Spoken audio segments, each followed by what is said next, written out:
ekonomi tidak tercapai, rupiah tetap merosot, ya. Janji-janjinya tidak terpenuhi.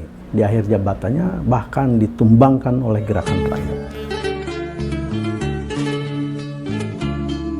Kembali di channel Cross Culture Institute, berdiri tegak di tengah. Ya, kurang apa seperti Bung Karno dilihat dari kualitas pribadinya, kualitas leadershipnya, tapi akhirnya juga tumbang di akhir jabatannya, bahkan ditumbangkan oleh gerakan rakyat. Kenapa? Karena aturan yang mengatur dia menyebabkan dia itu terpeleset dan jatuh kepada kehancuran dirinya sendiri.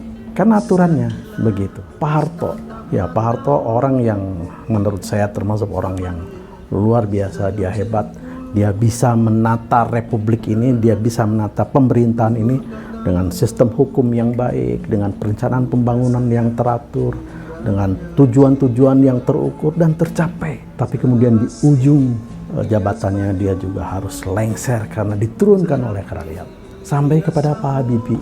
Pak Habibie orang yang membuka tirani kekuasaan dari otoriter menjadi demokrasi. Dia buka pers yang seluas-luasnya, sebebas-bebasnya.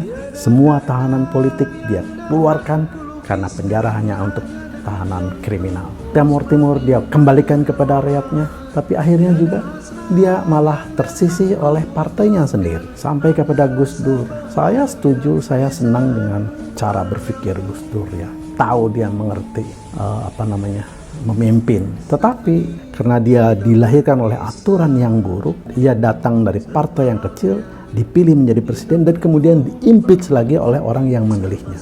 Ini nih Megawati, ya. Dia hanya meneruskan saja. Dia dapat award dari poros tengah supaya kemudian melanjutkan kepresidenannya itu. Dan ternyata juga memang 2 kali dia mencalonkan diri, 2 kali gagal. Kalau bukan dulu oleh Pak Amin Rais, ya mungkin dia juga tidak akan pernah jadi presiden.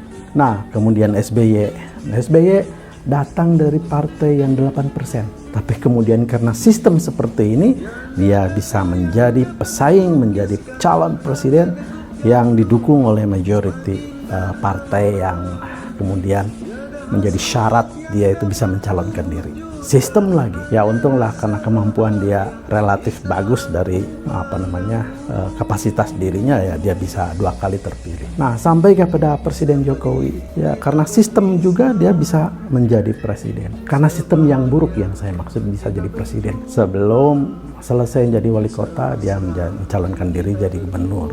Sebelum selesai jadi gubernur, dia mencalonkan diri jadi presiden. Dan akhirnya dia duduk menjadi presiden sampai kepada periode kedua. Apa yang dia lakukan? Kinerja apa yang dia sudah lakukan?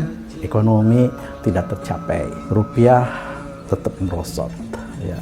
Janji-janjinya tidak terpenuhi. Tapi dia bisa bertengger 2 periode, ya, menjadi presiden. Itu karena sekali lagi sistem kita buruk dan sistem kita tidak bisa mengukur kinerja presiden.